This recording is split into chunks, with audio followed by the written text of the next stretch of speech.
seconds for it to get on Facebook. Oh, great. Yeah, I see. Streaming live. Yeah, Hello, hello. Should be up now. Beautiful. Hello, everyone joining us on Facebook, and hello to the coalition members who are currently on our Zoom call. My name is Johanna Gussman, and I have the great fortune of being able to moderate tonight's panel. But before we get started, just as our coalition always does, we really want to focus everything on the people that we are trying to be sure remain safe right now. So we are lucky enough to have a video of a current COVID positive case at ICA Farmville right now. And so we wanted to start us off on that kind of mindset with this video. So please pay attention. We can launch it now.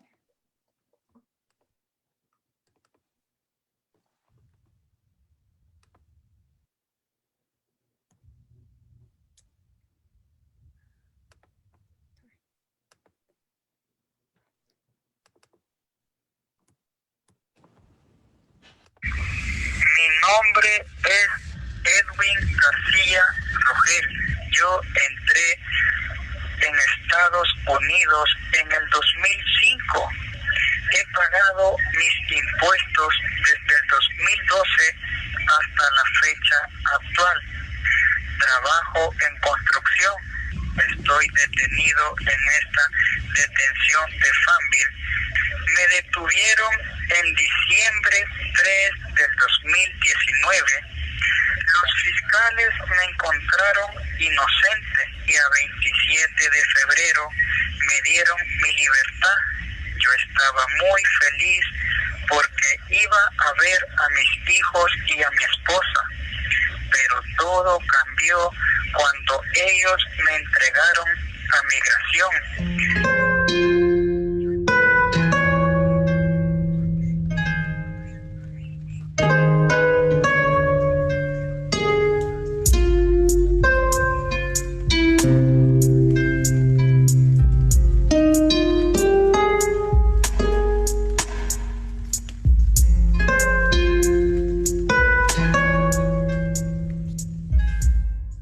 Mi nombre es María Mallorquín.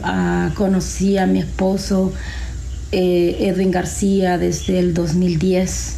Salimos por 2 años y en el 2013 decidí acompañarme con él a mudarnos juntos. Y después en el 2017 decidimos casarnos. Todos estábamos normal. Hice comida, la cena, y le dije yo que me pusiera las luces de Navidad afuera. Fue un 3 de diciembre. Y él estaba en una escalera poniendo las luces de Navidad, el árbol y todo bien bonito afuera. Porque todos los años a mí me gusta poner luces bien bonito. Y luego lo llamé, estaba frío, bien frío. Lo llamé para que viniera a cenar. Pues estábamos todos, la familia, mis hijos, cenando. Y cuando de repente escuché que vinieron a sonar la puerta, como que era un estruendo bien horrible, pum, pum, pum, la puerta, y todos los asustamos. Y luego, ¿qué pasó? En mi casa la rodearon de policías, toda la casa, ventana por ventana, las puertas, y yo estaba asustada, todos mis hijos, yo temblábamos y todos decíamos qué pasaba, y los asomamos por la ventana y ya miré que eran policías de Fairfax. Se sintió feo porque it was awful because like everywhere we went, like once we opened a little bit of the window, they flashed us. It was awful. There was like at least 10 police officers.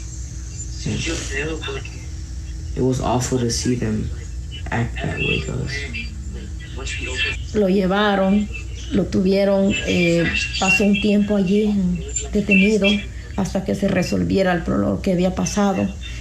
Y cuando pasó la fecha de su audiencia, yo feliz porque le votaron los cargos. El juez decidió votar los cargos.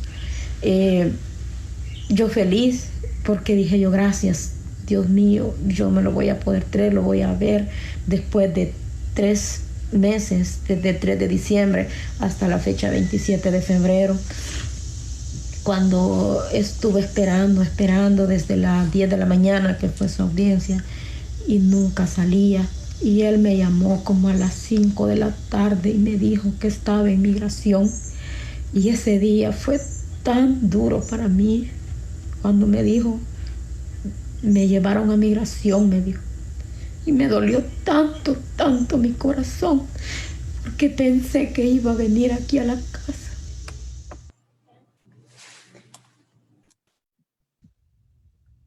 Thank you.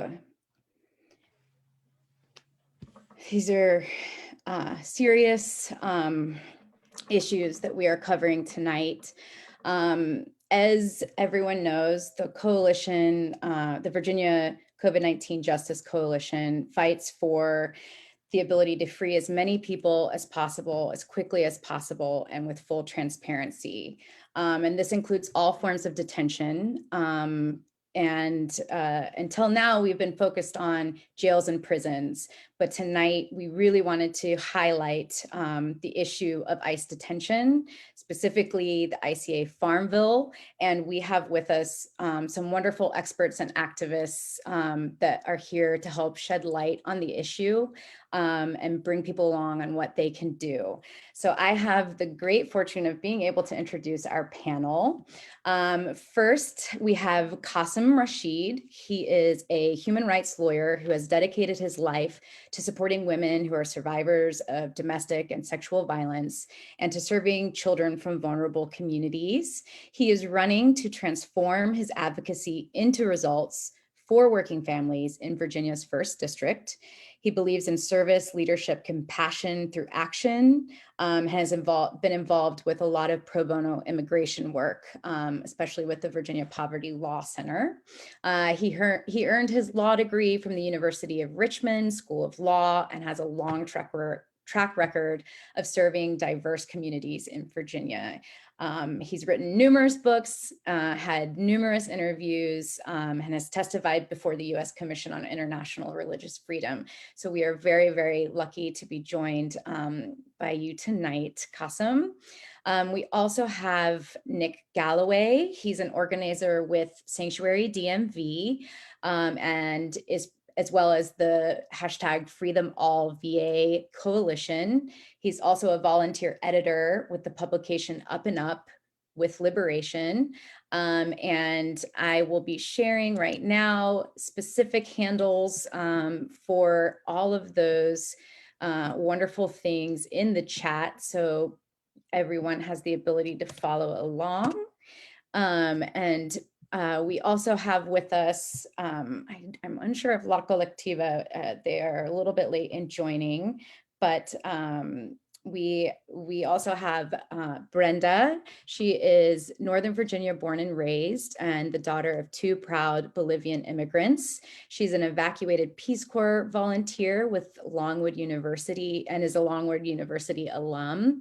She does organizing with a grassroots collective of those who are impacted and allies organizing here in Virginia around Farmville. And they have a mission to affirm the human dignity, protect human rights, and disrupt institutions of violence. You can follow them on Instagram at the FreeThemAll Virginia, and I will copy that and put that in. So there's 2 distinct groups that we have with us tonight. Oh, I see. We do have LaColectiva. I have to say a quick apology because I was the one in charge of the graphic for tonight. I misspelled. It's Colectiva with 1 L. So please, my apologies. You all are doing great work. So we have with us Shamal is an organizer with LaColectiva in Northern Virginia and is also part of the FreeThemAll VA coalition that focuses on amplifying the demands of folks organizing for liberation from Virginia migrant detention centers, jails, and prisons. Shamal works as a public health advocate, supporting safety net providers and underserved communities, and has been active in bringing attention to the complicity between politicians and incarceration deportation pipeline. So as you can see, we are joined tonight from a very distinguished panel.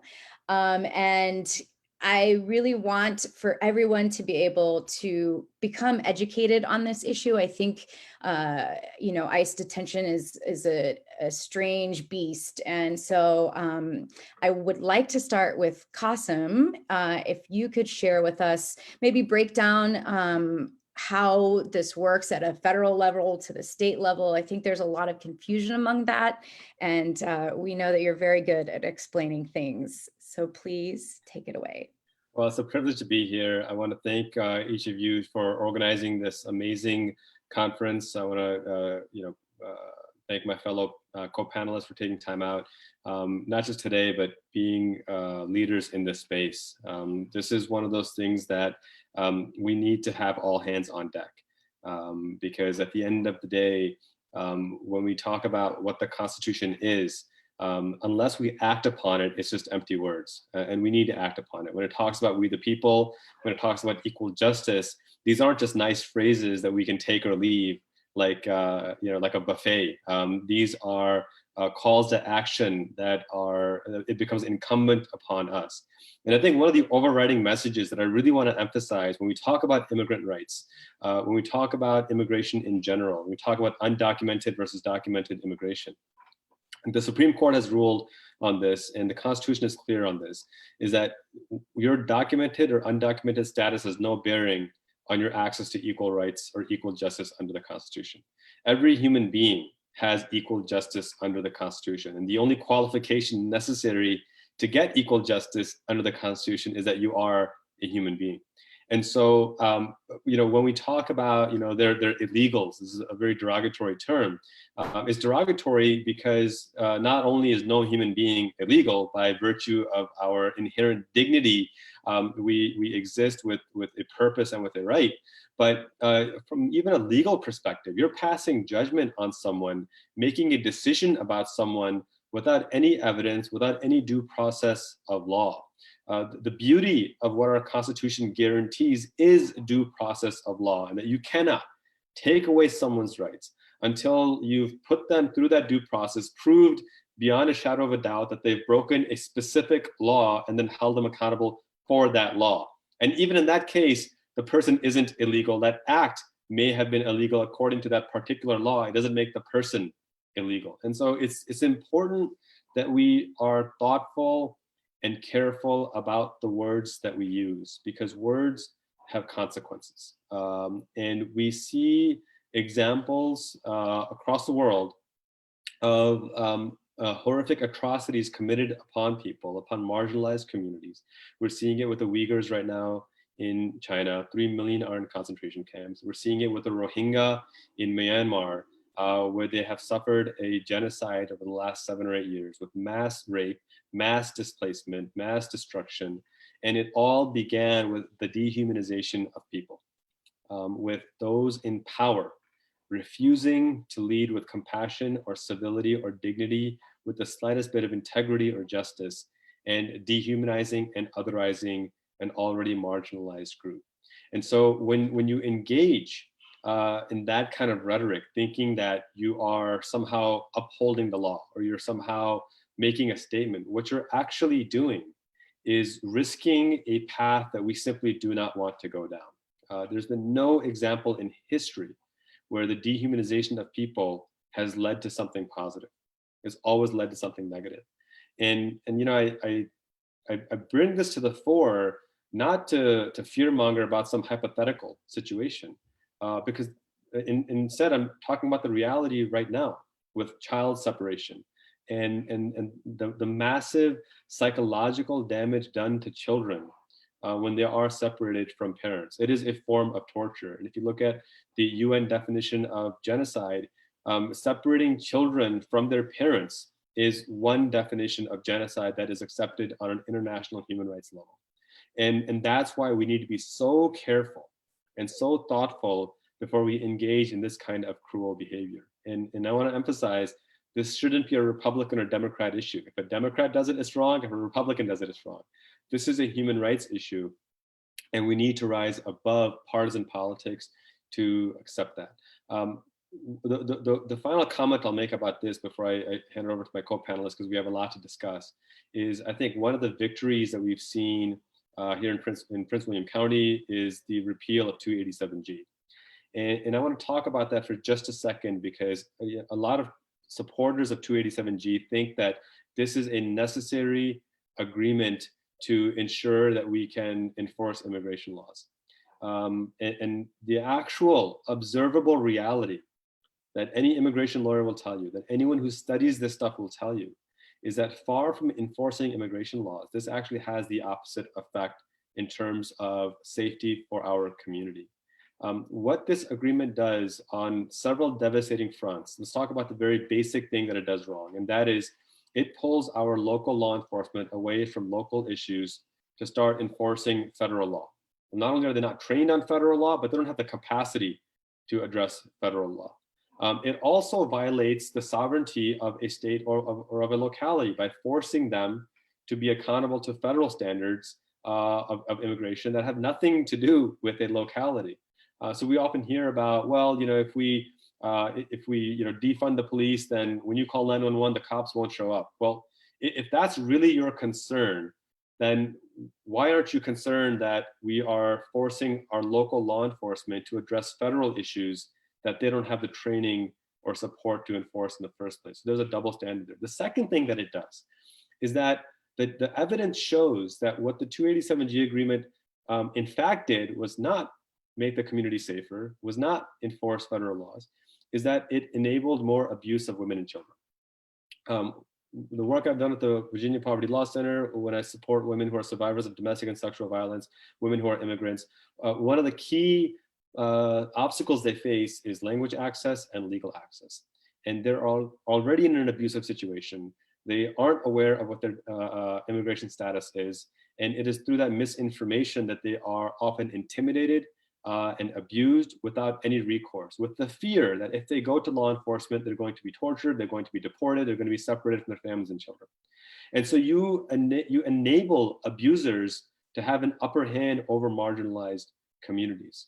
And we know that this results in child trafficking, in abuse of women, in sex trafficking, things that we all abhor. But then why would we support a policy that enables that? And the third thing, and I think this is the most relevant thing to those who want to talk about law and order, is that the 287G agreement, there's no evidence that it actually makes communities safer.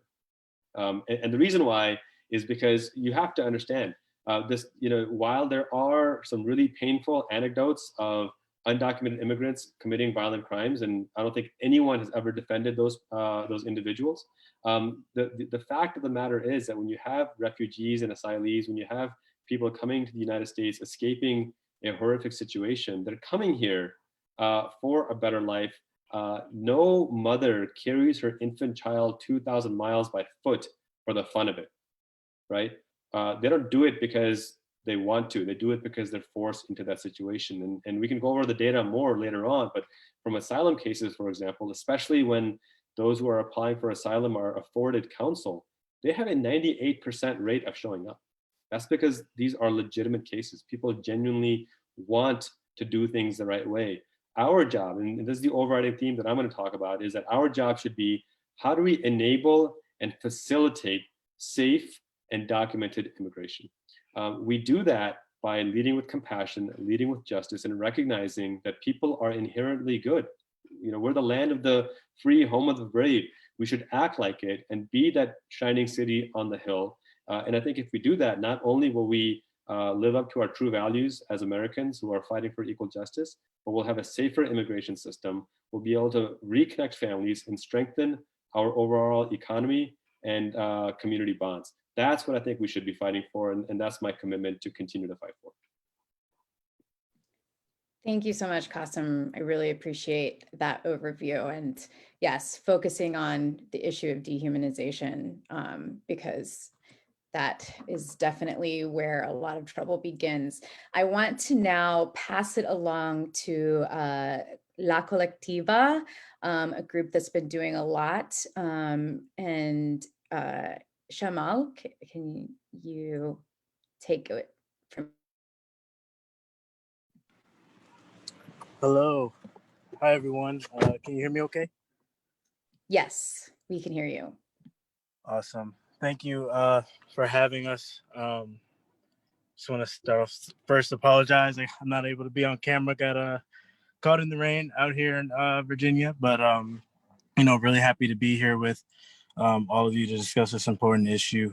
Thank you, Qasim, for kind of laying the groundwork on some of the work that we do surrounding immigrant detention and humanizing the people who are directly impacted by the carceral state and the violence that is imposed by ICE. So for some context, for some people who are listening in, LaColectiva and Sanctuary DMV, who you'll hear from in a second, have been working on anti-deportation, anti-detention work, and overall abolition and liberation work in this area for about 3.5 years. We're working to support folks who are on the inside and create a space for people who have gotten organized with us. We really emphasize political education within the community and action on abolishing ICE and the police. We have long-term partnerships with groups in the area doing this sort of work. And as the pandemic began, we began to form the FreeThemAll VA Coalition with Sanctuary DMV and a host of other organizations totaling to about 13 other local organizations and have been organizing for over 5 months.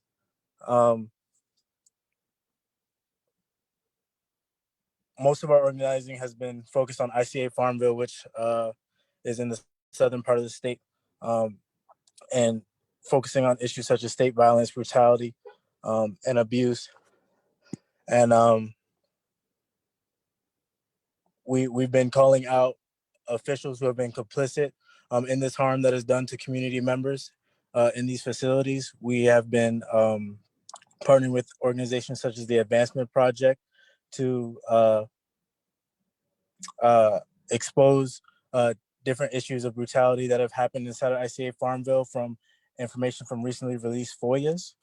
And we've been looking to highlight the largest COVID-19 outbreak, which is also happening in Farmville, in order to highlight some of the dangers that people are facing right now in real time. I think it's important to note that the FreeThemAll VA Coalition, which we are a part of, is echoing the demands of people inside who are organizing, and we're calling for the immediate release of all people in Virginia, and also that ICA Farmville and other facilities like it inside the state will be permanently closed. We've been calling on both of our Virginia senators, Mark Warner and Tim Kaine, to make statements in support of these demands. We've been calling on Governor Ralph Northam to do the same. We've not yet gotten an acceptable response from either of those offices. I think I'll leave it there for Nick from SDMV to expand more if we need be, or if folks have questions, I'm happy to answer them and talk a little bit more about what we do. Thank you. Yes, let's hear from Sanctuary DMV, and we'll have some time for questions later on. Nick.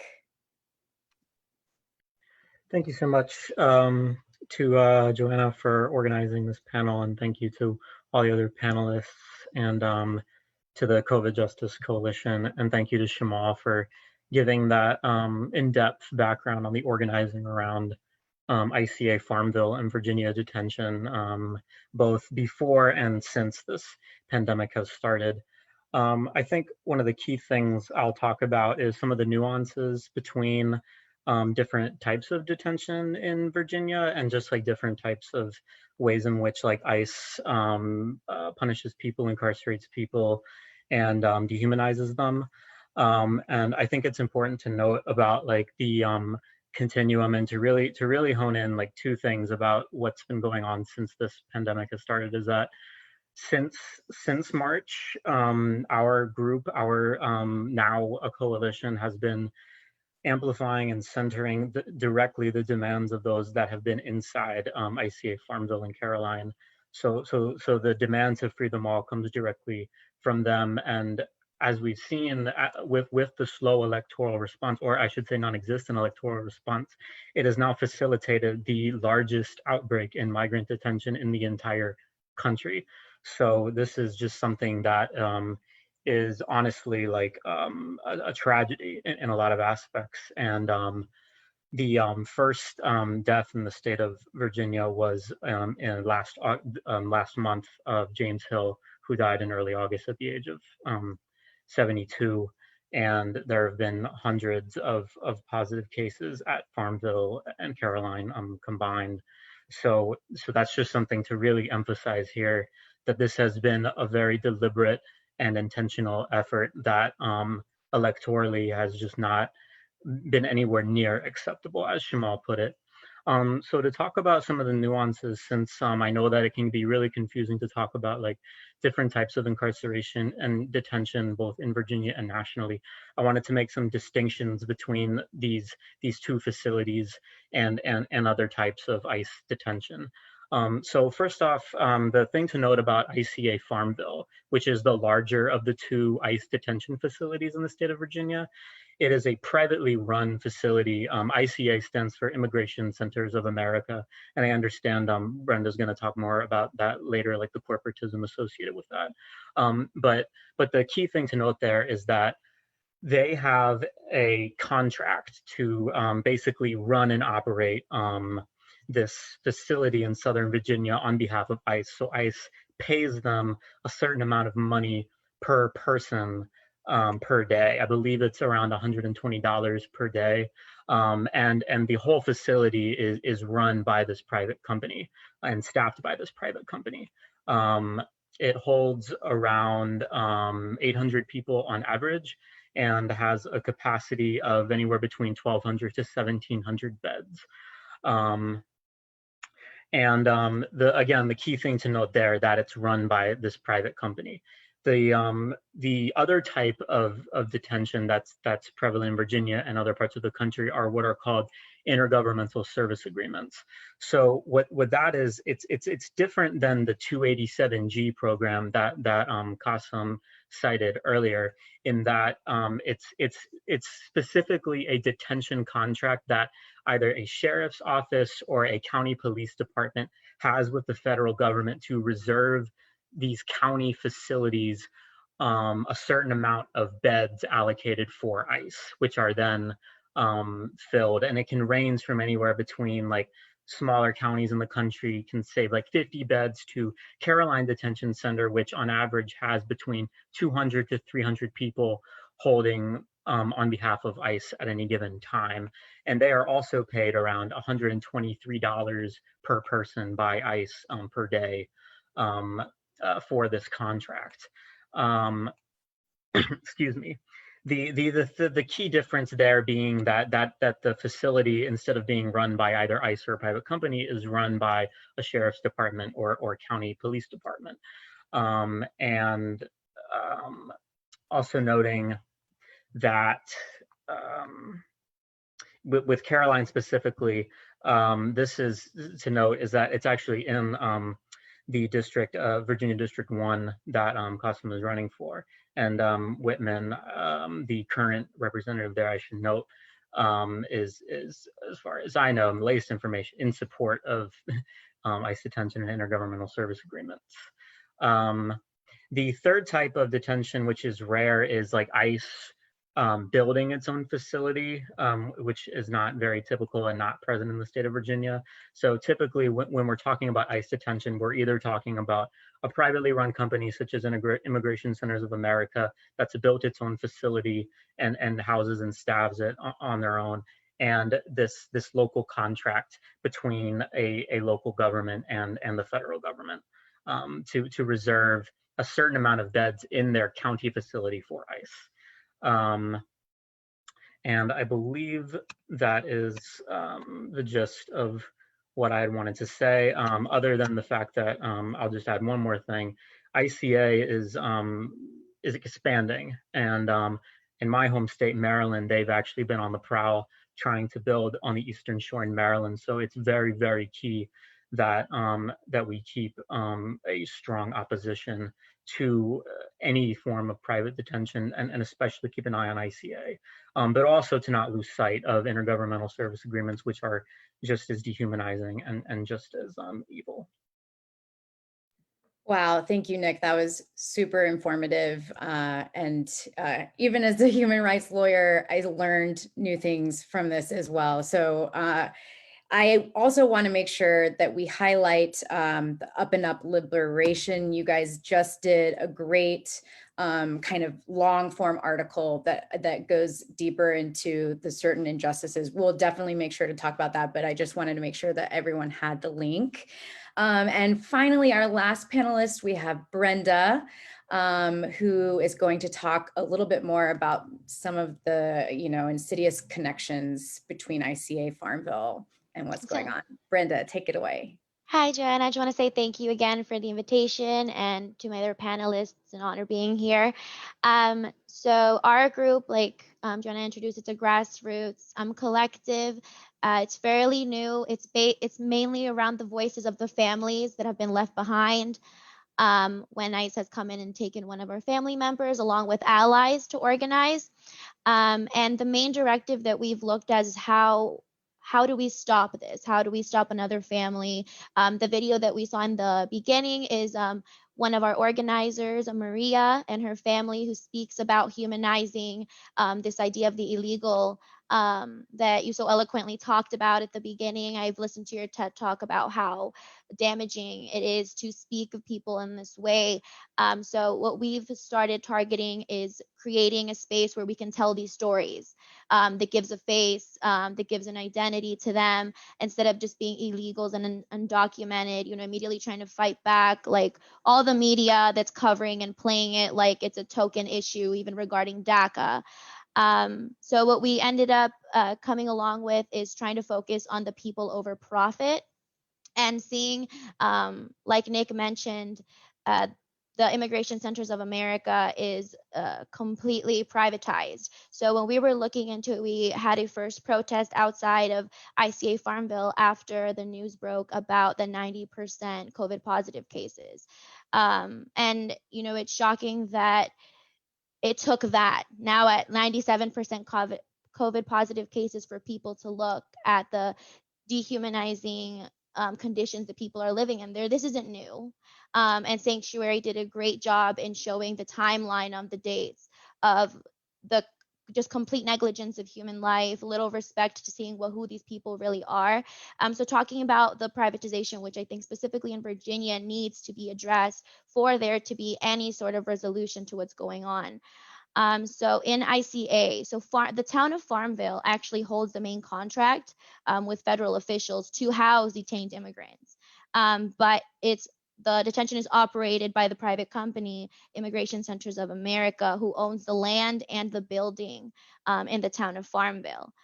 So how does the money move around each month? So ICA prepares a monthly invoice, and then the town of Farmville sends it to the federal government. So ICE then sends the payment to Farmville, which basically Farmville is making estimated about $20,000 a month based on this arrangement. So that's 2% of their annual town fund, which is absolutely nothing compared to what ICA, the private company, is making monthly, is about $2 million. And that money is federal taxpayer dollars that are being funneled through the town of Farmville. So the National Immigrant Justice Center confirms, this agreement through a Freedom of Information request. And this isn't just happening in Virginia or in Farmville. Throughout the United States, there's about 220 detention centers, and only 5 of them are owned and operated by ICE, meaning that these taxpayer dollars that we're expecting to be funded are being funneled through private immigration centers that aren't really being held or have any transparency to what's going on inside. Even just to get the statistics on how many people have been infected with COVID positive cases, it was a fight. There was organizers, trying to get that information out because it's private. And then to continue what we've been doing, organizing has been around the investors. The 3 main investors that are profiting off ICA Farmville even today. And the main names are Ken Newsom, Russell Harper, and Warren Coleman, who all are either living or have their businesses in Richmond, Virginia. And the reason that we are targeting specific these people is because they are decorated people in their community.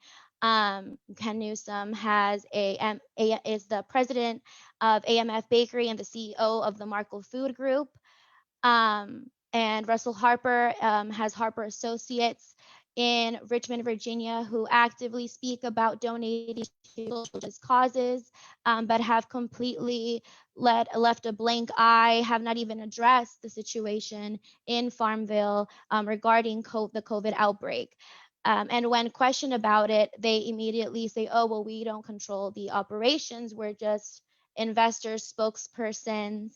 And we think that there needs to be some sort of accountability you can't treat people as capital. And that's what these immigrants have become.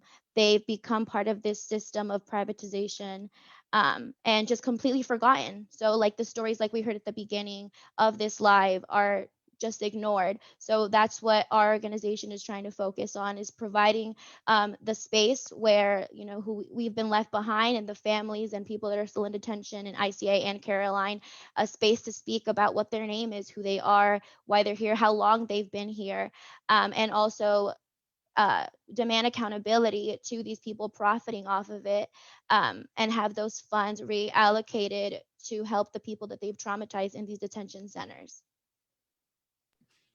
Wonderful. Thank you for highlighting all of those issues. I know that it's been a lot of information, especially for people who are new to this issue. So I wanted to just kind of focus on 2 things that people hit on, and kind of have a question to pose to the group. I think it's really important, again, to consistently highlight that ICA Farmville is currently the worst COVID outbreak of any ICE detention center in America, and that is in the state of Virginia. That is why we want to make sure that every person in Virginia understands this, and we're hoping, we'll be ending on some calls to action as to what we can do. And then a lot of discussion around this issue of privatization and, the incarceration and immigrant detention pipeline. And I wanted to ask this group, what makes privatization in this area especially dangerous, and what would you say is a solution to these issues moving forward that can be fought both at the federal level and at the state level? Well, I'll dive in if that's okay, because this is something that I've been struggling with for a long time, in the sense that I think this is a problem that's 150 years in the making. I often have the privilege of speaking at high schools and at colleges, and I ask kind of a trick question to prove a point, and that is that when was slavery abolished in the United States? And people will say, 1865, 1864, 1861, give dates around the Civil War. And then there will always be one bright student who stands up and says that it was never abolished. The 13th Amendment just relegated it to the prison system. And I think that is the crux of this issue right now. It goes beyond ICE. I mean, ICE, I think, is a symptom. These ICE detentions are a symptom of the broader disease of slavery that we never truly abolished. And we, in fact, just regulated into the prison system. And that's what the 13th Amendment specifically says. I'll give you another really vivid example. Right now, we're all watching as California literally burns right before our eyes with some of the most horrific fires that we've seen due to climate change. We are paying incarcerated citizens a whopping 30 cents an hour to fight these fires, risk their lives, go out in scorching heat and fight these fires. And then when they are released and they are returning citizens, because they have a felony on the record, we tell them, sorry, you're not trustworthy enough to be a firefighter and earn a living wage. So we'll exploit them at literal slave wages because they're in prison, but then the second they're free, men and women, we say, nope, tough luck, we're not gonna pay you a living wage. I mean, that is by definition slavery at this point. And that's what's translated and transitioned here in the ICE model as well. Remember, we enforced immigration laws just fine before ICE was formed in 2003. It's not like this was the first time that, that we started to realize we had a need to control our immigration system. So, you know, I think the solution now, let's talk about solutions. I think the solution is threefold. There's three branches that I always look at. One is the legislative, one is the economic, and one is the organizational. And the reason why I look at that kind of a model is because when you consider American history and this issue of prison slavery, it began with the 13th Amendment, if you want to call that the genesis, as legislative. And then you had an economic model built around that. And that's how we're seeing these private prisons.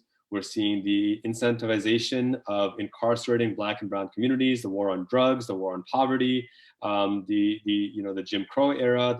That's what's led to the mass incarceration and made it an economic powerhouse. If you read the scholarship of the leading criminologists in the 1960s and 70s, they were talking about what are we going to do with all these empty prisons in 30 to 40 years because crime is dropping so much and we have so few people in prison. We're going to have to shut down prisons. But that's where the mass incarceration model came. And the third element is the organizational. And what's happening is very similar to what we saw happen under President Hoover with COINTELPRO, breaking up Black civil rights organizations, creating dissension, and leading to the assassination of some of the most prominent Black civil rights leaders of the 20th century. And so for us to fight back, it's not gonna be possible just to say, hey, we need a law passed that's gonna solve this problem. I wish we could do that. But until we can get the organization in place to build the economic structure, to elect the right people into power who are going to uphold justice and compassion, we're not gonna be able to make meaningful progress. And the reason why I'm so impressed with the panelists that I'm privileged to share the screen with is that these are the folks who are leading in that organizational element. They are putting themselves out there when nobody else is, or few others are, risking their own safety, their own reputations, and in many cases risking their lives by speaking up for these marginalized communities.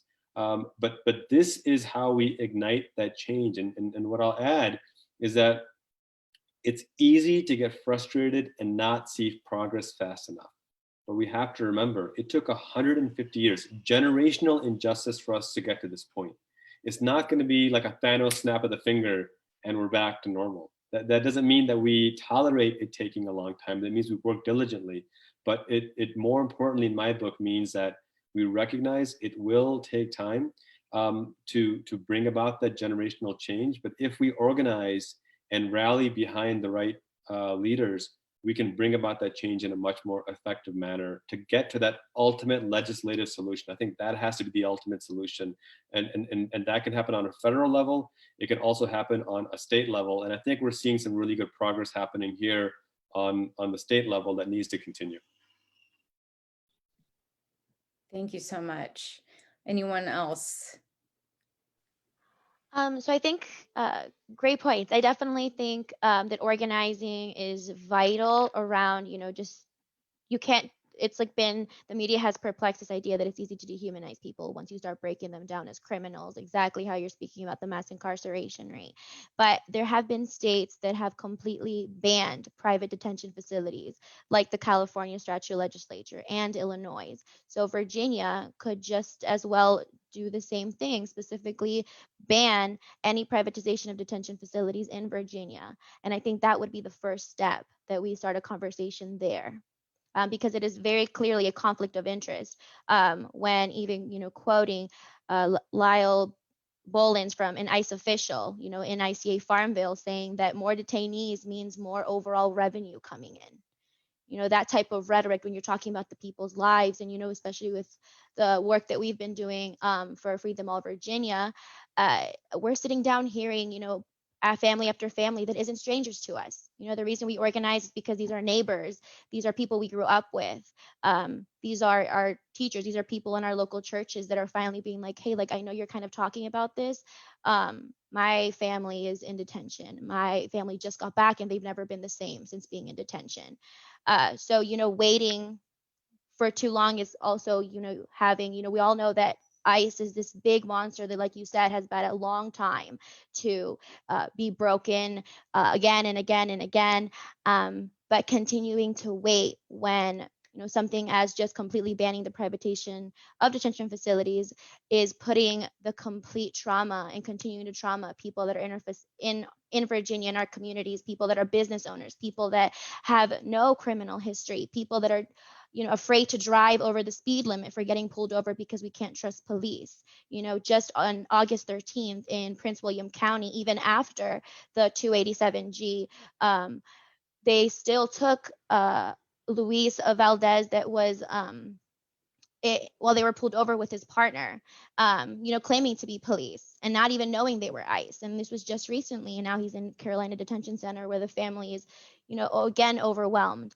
But I feel like one of the things that could be done, specifically talking about the private detention centers, is, model what California state legislature has done, and Illinois in Virginia.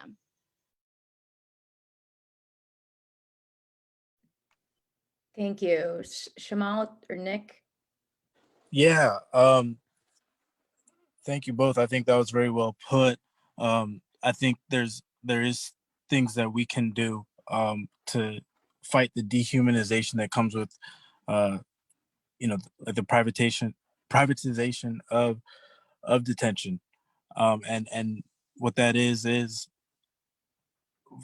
as people who are listening in, call and demand on, people who are already in power. Our governor, for instance, is someone who has the power to pass legislation or to create mandates to end private detention in Virginia, to call for the closing of ICA Farmville.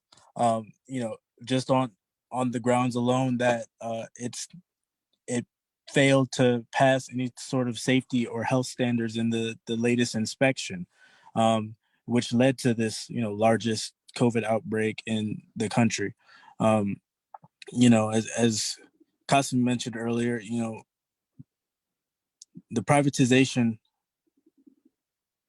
of detention really is just an extension of the slave system, and it impacts some of the most vulnerable people who are in our communities. And so if we're not calling on those people at the top, those people with power and influence, who we've elected to those positions to make those calls, then they're failing us as communities, and we need to do something about that. And so I think, organizing is the first step. If folks want to get organized with different organizations in their communities who are doing this work, I know LaColectiva and Sanctuary are open to getting involved with more people in the communities. And I think we need to continue to call on those officials, because they're in essence just failing us as their constituents. Yes, excellent point. Nick, do you have anything to add? Yeah, I won't echo too much. I agree with what everyone said, and echo all those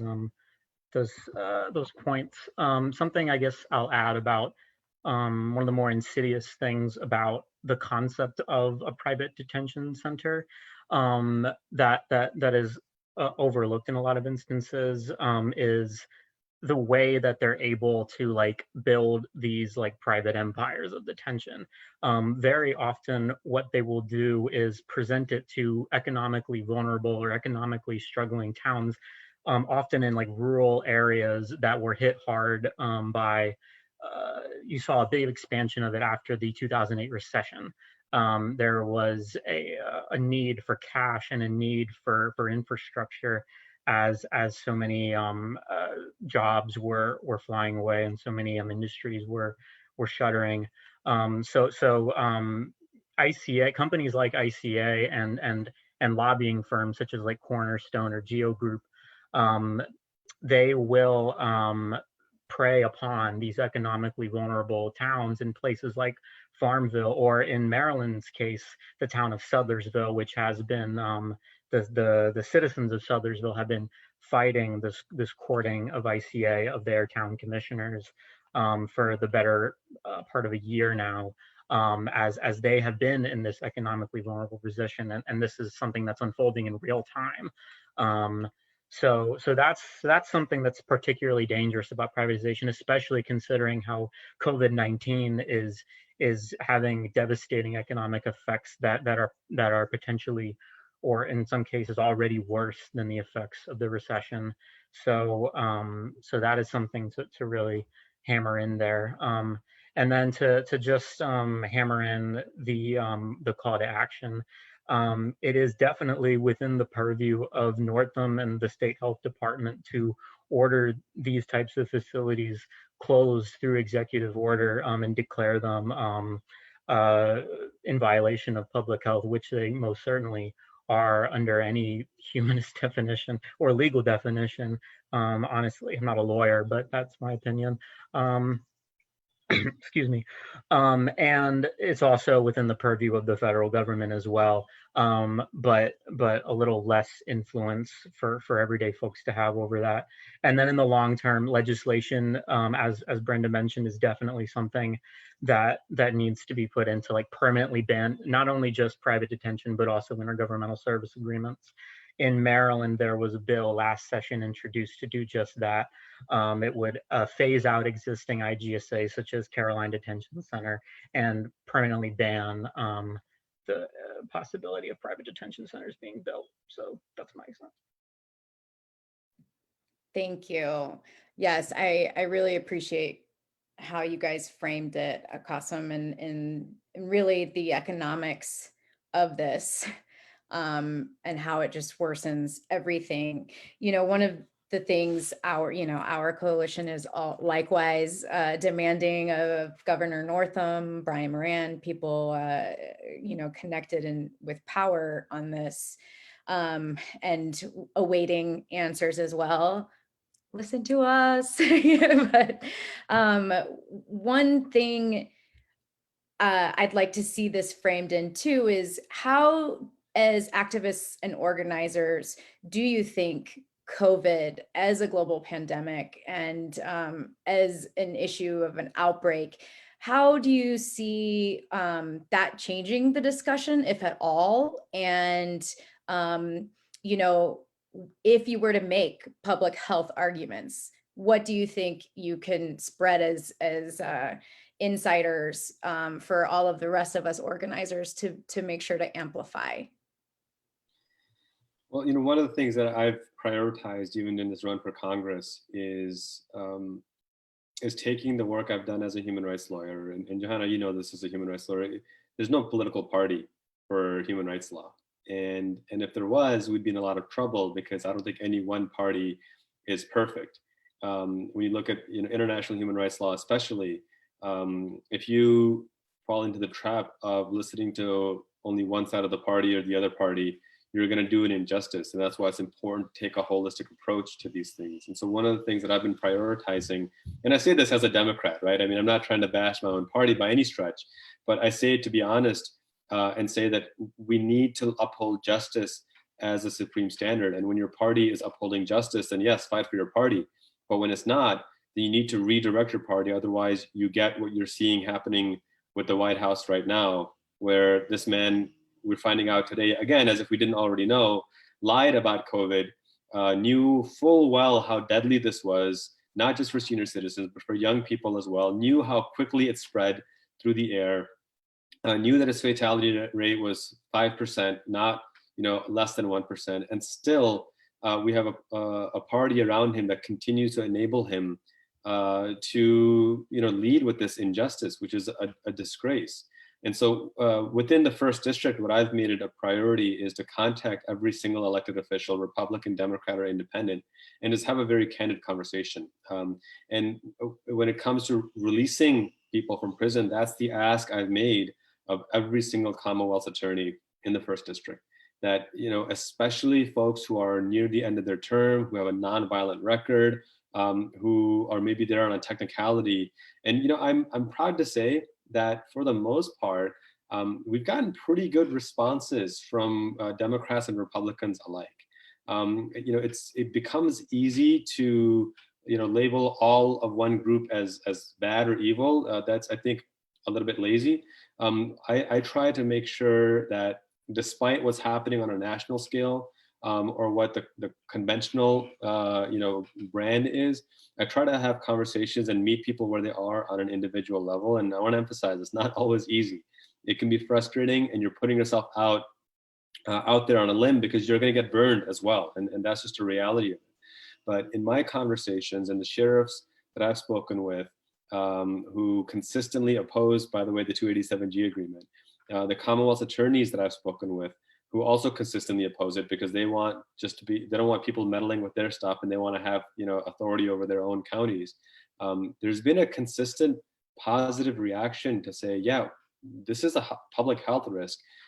It does us no good to have pride in this issue. Pride cometh before the fall. When we can very easily release these folks without having there be any risk to the general public of safety. And need I remind folks, even conservative think tanks like the Cato Institute acknowledge and admit that immigrants and undocumented immigrants have a significantly lower rate of crime, especially violent crime, than the general citizen population. So if you find yourself in a community full of immigrants or even undocumented immigrants, statistically you're safer. Now, does that mean that we throw caution to the wind of immigration laws and say these don't matter? Of course not. I don't think anyone's advocating for that. That's silly. But there's definitely a balance between that and forcing people into a situation where you're going to infect them with a deadly virus. I would argue that's cruel and unusual punishment. And so as you move forward, every person watching this, I want you to take time to figure out who your Commonwealth attorney is. Call them, email them, demand a meeting with them, and then demand another meeting with them, and then another meeting with them, and be very clear with the directives that you want them to accomplish. And if you want to understand what those are, speak to the activists on this call. You should be in their inboxes. By the time they jump off this call, they should see 20 emails from each of you saying, I want to get involved, show me the ropes, and let me get involved. But those individual conversations is where it has to begin. And in my experience, that's been an effective way to move forward. I'll give one really good example of that. It's not directly related to immigration, but here in Stafford County, when the Black Lives Matter protests began, there was an incident where police deployed tear gas on juveniles. And I have a good enough relationship with the Stafford County Sheriff's Office that I was able to call the sheriff and say, Sheriff, this is not a good situation. I'm really not happy about this. We've talked about police violence. We need to have a conversation. And because we had that relationship, not only were we able to get together the very next day and have a very candid, sincere conversation for over an hour, but we also facilitated a conversation between the sheriff's office and the parents and the kids who were tear gassed. And they were able to have that conversation in a direct and genuine manner and come to a better understanding of one another. That led to more trust. It led to certain charges being dropped or delayed, and it led to a safer community overall. So that's what I would encourage you to do. And again, it's not a silver bullet, but it is a step in the right direction. Thank you. Sanctuary DMV, anyone else want to discuss COVID as it relates right now to the issue, or expand on also what Qasim said? Oh, Shamal, I see you're unmuted. Go ahead. Oh, I'll be quick. I was just going to say, thank you for the question, Joanna. I don't think, as from what I've seen in the time I've been organizing, that COVID-19 so much has changed the issues that we are fighting for and that we're organizing around. It's more so intensified the urgency. I don't think COVID-19 didn't, cause income inequality. It exacerbated the disparities within it and the dangers to it. Same thing with police brutality against Black communities. It's intensified the urgency for a solution. It didn't create food injustice. It really shone a light on, the injustices that we have in different communities and terrible access to foods. So I think as organizers, what we've seen is people find creative ways to meet the needs of the community in this time of social distancing, and really finding different ways to get organized. It's had us to rely on technology a lot more than before. I think that COVID-19 has just changed the different aspects of the conversation. And as a public health person myself, you know, the urgency is very real because we know that communities of color, people of from lower economic backgrounds, they are the ones who are most vulnerable, and we knew that this was going to happen. Like most public health professionals knew that this was going to happen even before, the news outlets started reporting on it. So COVID-19 has just made the issues a little bit more intense, and solutions a little bit more urgent. But I think that's the only real differences that we've seen so far.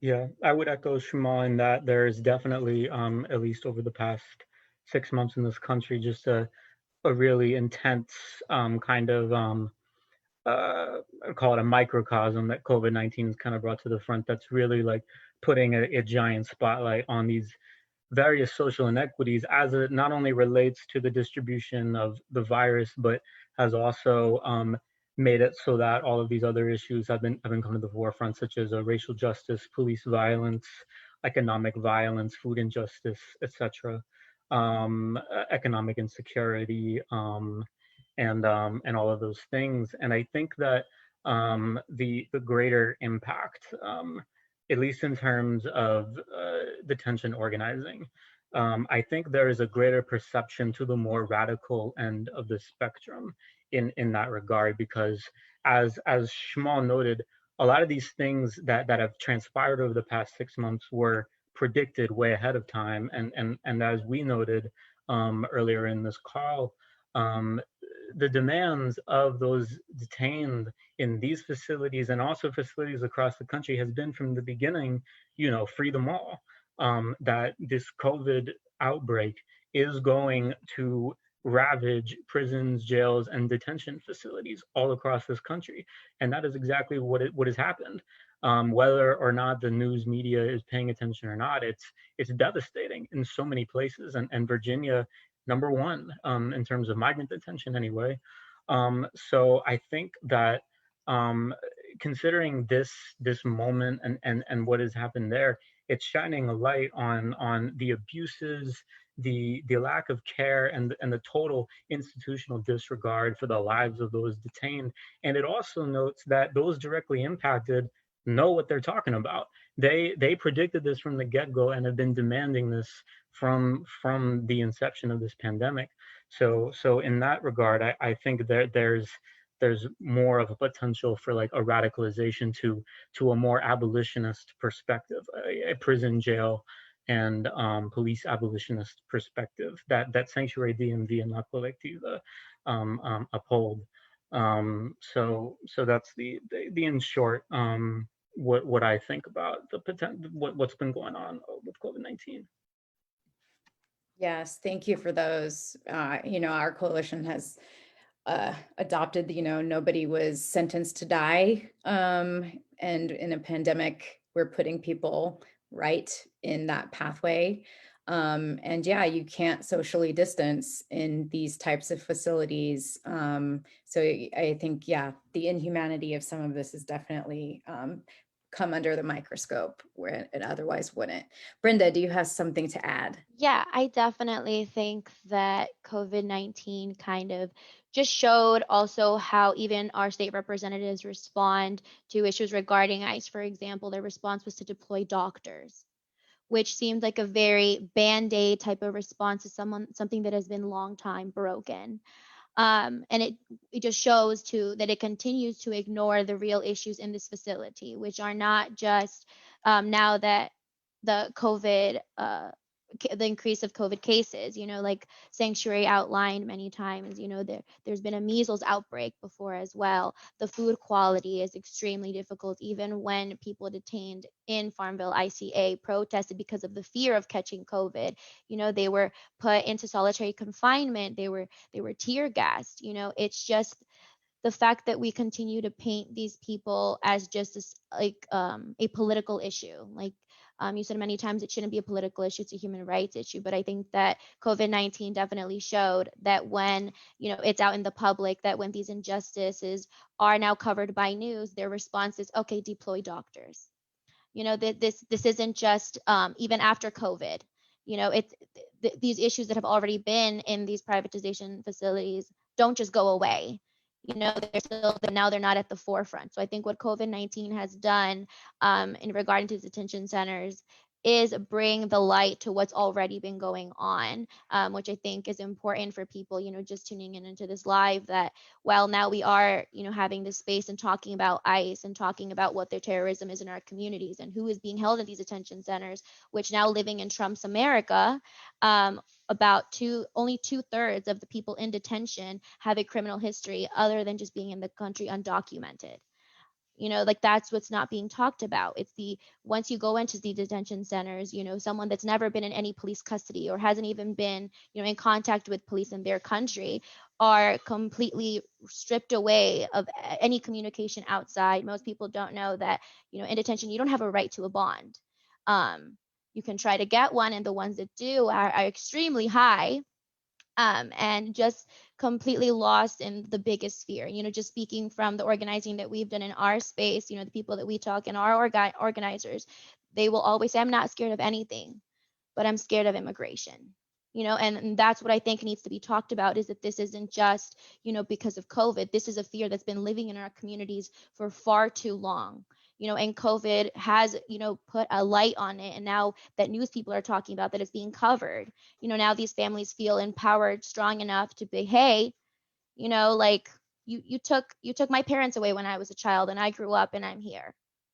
You can't fear me. You can't scare me into being quiet anymore, because now look, now they're looking. Now news media is looking. Now representatives are looking because of the increased outbreak of COVID, because what's COVID's been able to look at. But this shouldn't just stop now. So the people that are watching, that want to get involved, please, you can find us on our Instagram at FreeThemAll Virginia. This needs to be a conversation that continues to happen even long after COVID and even during this space too. But yeah. If I could add to Brenda's really excellent point, and I really want to emphasize this because I think what Brenda just brought up is such a crucial point, that COVID is the atrocity right now that we're suffering through. Hopefully, in the near future, we can move past this. It's still a long way to go. I don't want to minimize that, but when you study these reports, there was a New York Times report that came out last year that showed over the past 4 years, there have been nearly 5,000 documented cases of sexual abuse of children in ICE custody. 5,000. We're not talking a one-off here and there. That's not a strong case if you want to make that justification. We're talking 5,000 cases of sexual abuse by ICE of immigrant children. Now, when we think about systemic injustice, when we think about systemic harm, generational harm, this is what we're talking about. And the fact that there isn't adequate oversight over how ICE is behaving should be a fire alarm going off to every single person who believes that the words of our Constitution have to mean something. Because I think Tony Bennett of a statesman from Canada said it best, that it is instructive to see how a government treats its refugees, because that's how they would treat all their citizens if they could get away with it. And that's why we need to emphasize that this is a human rights issue. This is not a left versus right issue. This is not a documented versus undocumented versus citizen issue. This is a fundamental, at the core, a human rights issue. Because guess what? Right now, there are members of the US Armed Forces veterans who have been detained by ICE. There are US citizens who have been detained by ICE. Documented green card holders who have been detained by ICE without any due process of law. So this idea that they're not going to come for me, so I don't have to worry about it, is not only short-sighted and dangerous, but it is an affirmation that eventually they will come for you. And hopefully you don't wait that long before you act. So when we fight for these immigrants, especially these children, we're not only fighting for their rights, but we're actually fighting for our own rights. We're fighting for the ideals of this US Constitution. And again, I want to emphasize Brenda's point, because this is such an important point. This fight's not going to end once COVID is over. This needs to be an ongoing battle to uphold that justice and compassion that our Constitution is supposed to guarantee. Wonderful. And just real quick, just okay. wanted to bring in Real quick. that Edwin Giovanni Garcia Rogel is in ICA Farmville and has tested COVID positive, and he should be released. Yes, that is the video from what we started on. Yes.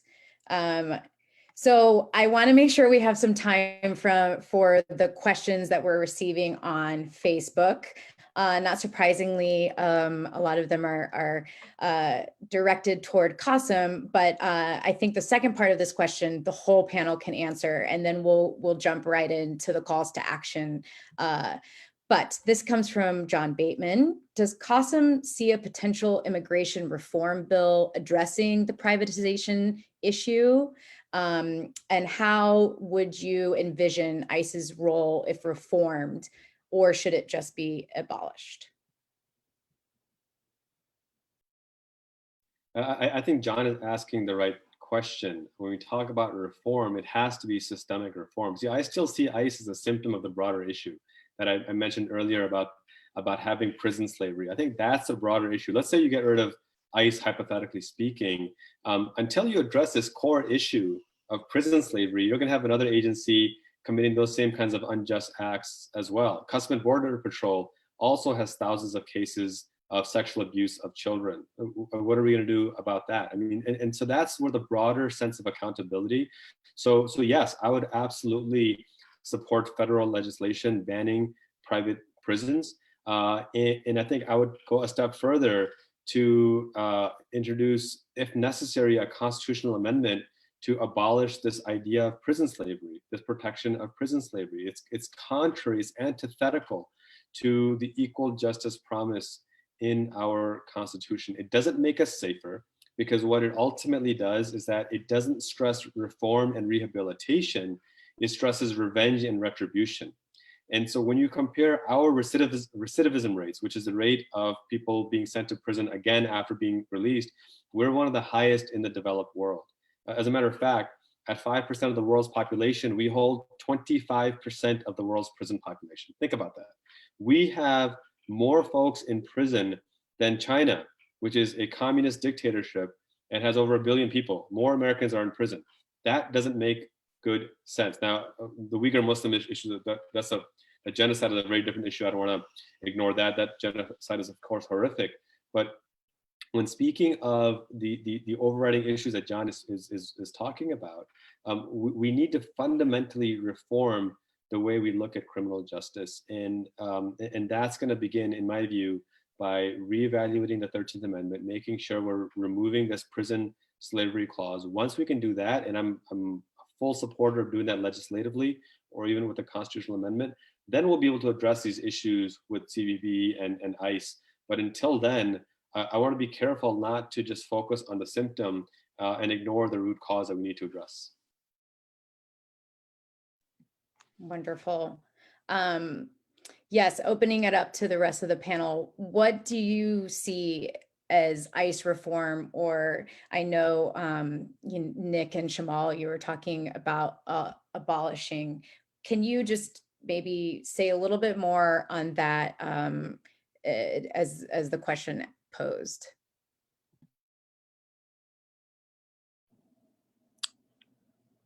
Yeah, I think we only see as a meaningful solution to the violence that Black and brown communities face, migrant communities face, is a complete abolition of the ICE agency, CBP, Customs and Border Patrol, and all forms of incarceration. So, and surveillance, I'll add that in there, and policing, because those systems have been inherently and from their inception have been violent towards marginalized people. And, there's no reform that will change that. As Qasim mentioned, this is a systemic issue. This is an issue that inherently comes from the prison slavery that is allowed by the 13th Amendment. So until we address that by abolishing those systems, we won't find justice for impacted communities.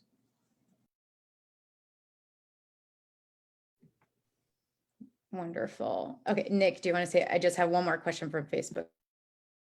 Oh, yeah, if we're on time. Yeah, I just wanted to echo that again. Our coalition is a prison industrial complex abolitionist.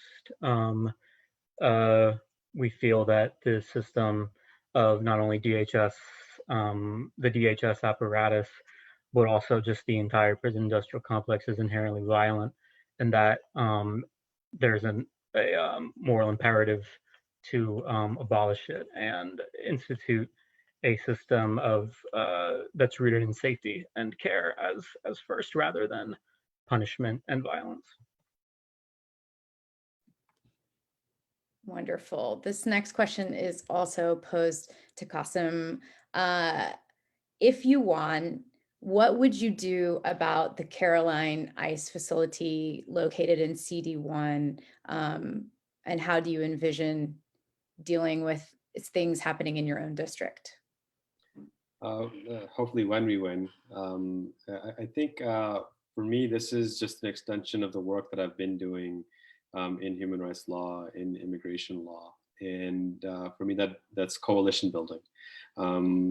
This, I think, again, has to come from a group effort. You start with organization, you bring coalition of leaders together, faith leaders, community activists, elected officials, both on the local, the state, and the federal level.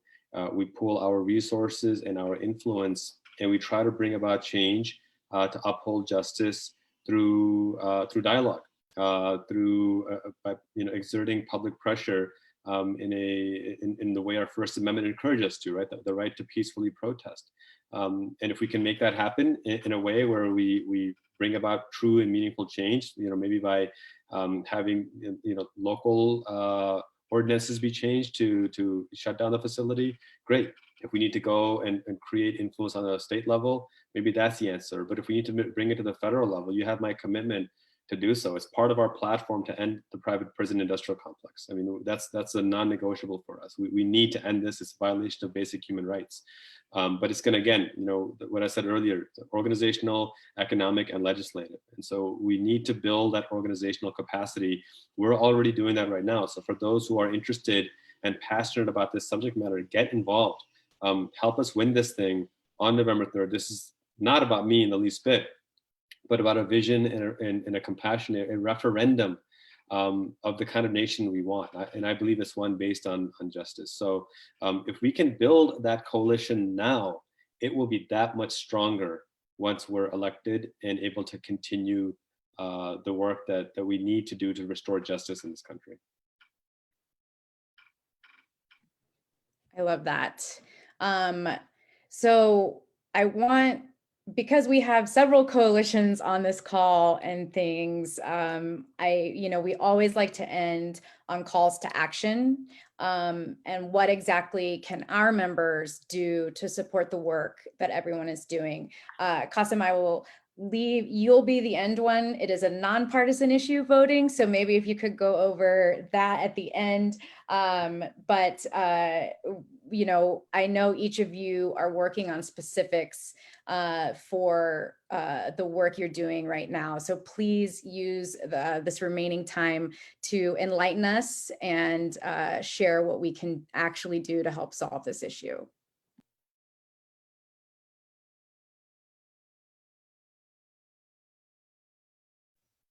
I can start. Zeroing in on just the concept of ending or freeing everybody from Virginia ICE detention.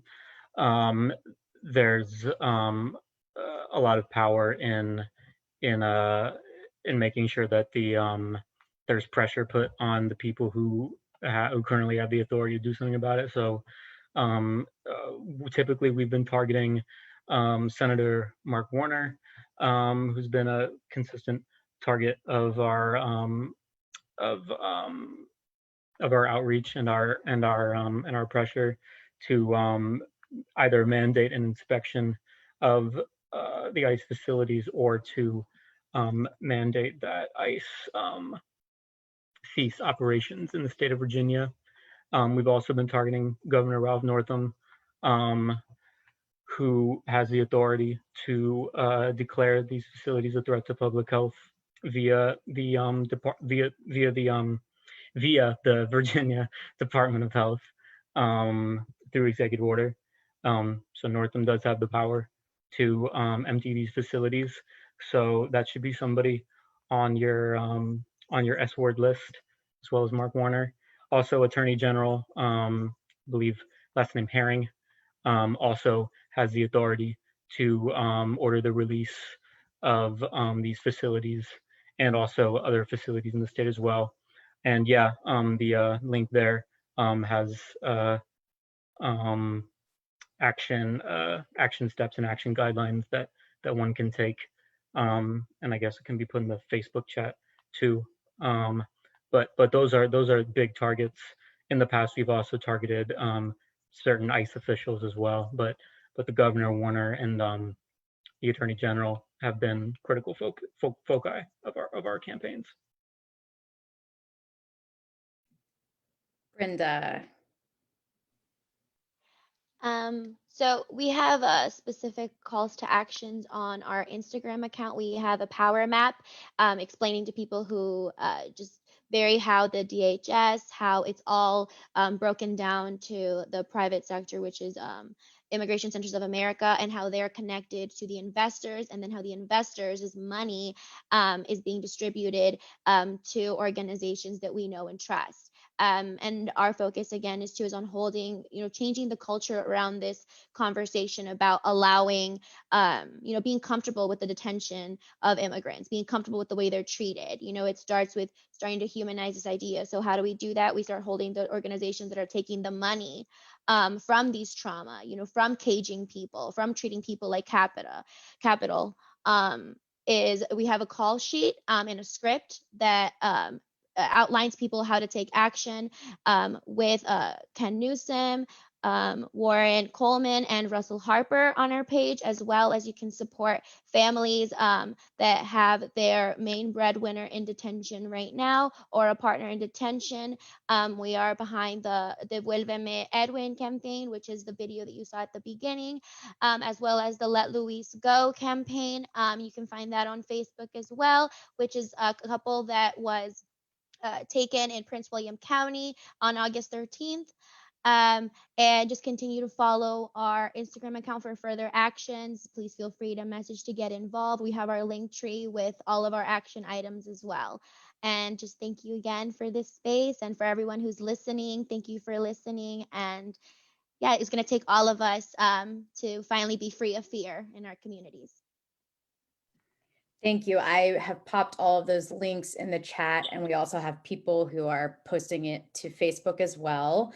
And Shamal and Nick, I believe another member of your coalition, I promised I would also share this from the Legal Aid Justice Center. Right now, currently in our state legislature, Senator Boysko has put forward a bill that would give sort of state power to be able to go into ICA Farmville based on the public health need and do necessary work to keep people safe.